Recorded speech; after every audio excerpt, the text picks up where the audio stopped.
आखिर cutting growing media है क्या चीज़? मैं अक्सर बोलता हूँ कटिंग ग्रोइंग मीडिया के अंदर मैंने कलमें लगाई, बीज लगाए, पौधों को शिफ्ट कर रहा हूँ। आखिर ये है क्या चीज़?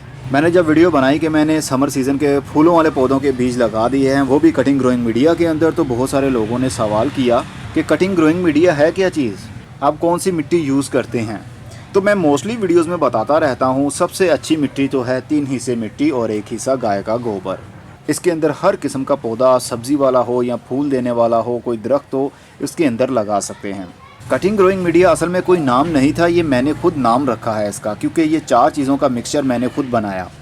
मिक्सचर बनाने का मकसद ये था कि इसके अंदर मैं सॉफ्टवुड नरम लकड़ी वाले जो पौधे होते हैं, जिस तरह के ये है एरिसिन है, इसकी कलमें लगाऊं, ये नरम होती हैं, तो नरम मिट्टी के अंदर इनकी रूटिंग अच्छे अंदाज से शुरू होगी। तो बहुत सारी मैंने कलमें लगाई, बहुत सौ के ऊपर एक्सपेरिमेंट किया और मैं 100% कामयाब रहा। फाइकस की कलमें भी इसके अंदर शुरू हो जाती हैं, ये देखिए इनकी नई शूट सब निकलना शुरू हो गई हैं। ओल्ड पत्ते जो होते हैं कलमों के साथ में वो उतर रहे हैं, लेकिन नई ग्रोथ शुरू हो गई है। तो कटिंग ग्रोइंग मीडिया मैंने इसीलिए नाम रखा था कि इसके अंदर हम कलमें लगा सकते हैं, लेकिन एक साइंटिस्ट कभी भी रुकता नहीं है। एक मंजिल को अचीव करने के बाद में उसकी कोशिश होती है अगली जो मंजिल है उसको भी अचीव किया जाए। बस उसकी ये एक्सपेरिमेंटल रेस कभी भी ख़त्म नहीं होती, एक के बाद एक वो मंजिल को छूता ही चला जाएगा और कामयाबी को हासिल करता जाएगा। कटिंग ग्रोइंग मीडिया के अंदर कलमें लगाने का अच्छा रिजल्ट मिला, मैंने इसका नाम रख दिया कटिंग ग्रोइंग मीडिया।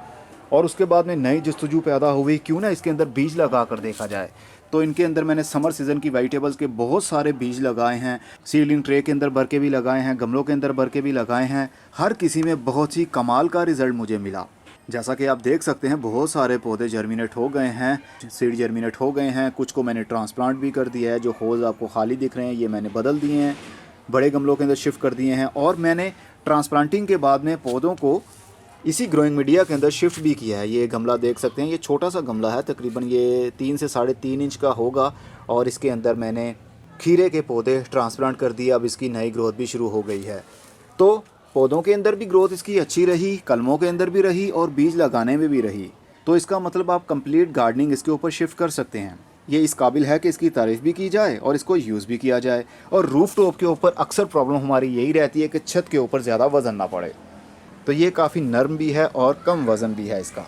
तो छत के ऊपर गमलों के अंदर हम सब्जियां, फूलों वाले पौधे इसी के अंदर लगा सकते हैं।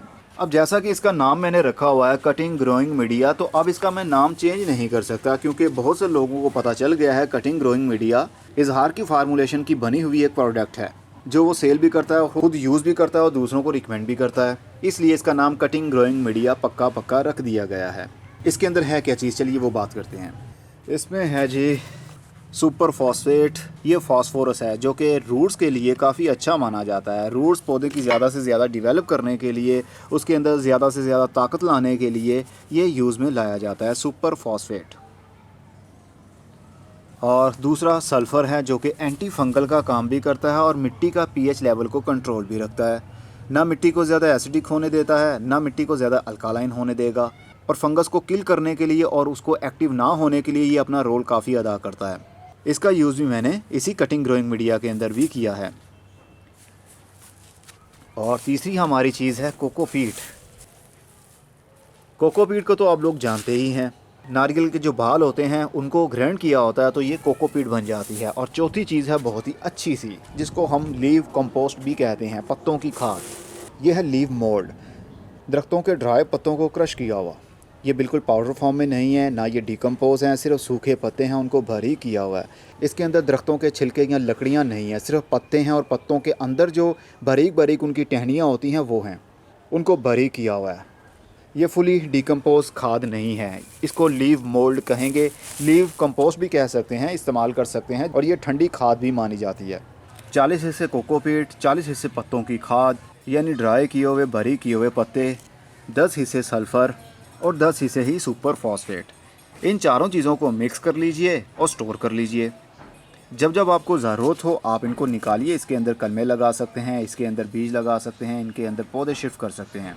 लेकिन इन चारों चीज़ों के अंदर दूसरी चीज़ें मिक्स नहीं हैं, जैसे कि ज़्यादा नाइट्रोजन और पोटेशियम, क्योंकि उनके अंदर ट्रेस एलिमेंट्स तो हैं ही नहीं। उसके लिए आपको NPK खाद यूज़ करना पड़ेगी, या फिर गाय का गोबर भी यूज़ कर सकते हैं। लेकिन गाय के गोबर में ज़्यादा नाइट्रोजन होती है, दूसरी चीज़ें ना होने के बराबर, और सबसे अच्छी मिट्टी का मिक्सचर बताऊं तो वो है 3 हिस्से मिट्टी और 1 हिस्सा गाय का गोबर। दोनों चीज़ों को मिक्स कीजिए, दुनिया का हर पौधा उसके अंदर लगा सकते हैं, चाहे सब्जी देने वाला हो, चाहे फल देने वाला हो, चाहे फूल देने वाला हो। ये जो कटिंग ग्रोइंग मीडिया के नाम से मेरी वीडियोस के अंदर अक्सर आपको सुनने में मिलता है, ये है छत के ऊपर इस्तेमाल करने वाली मिट्टी।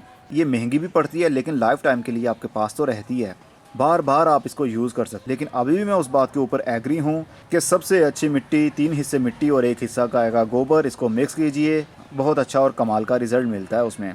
लेकिन जिन लोगों ने छत के ऊपर ये सब कुछ करना है तो फिर कटिंग ग्रोइंग मीडिया बनाकर रख लीजिए या हमारे द्रास स्टोर से ऑनलाइन ऑर्डर कर दें।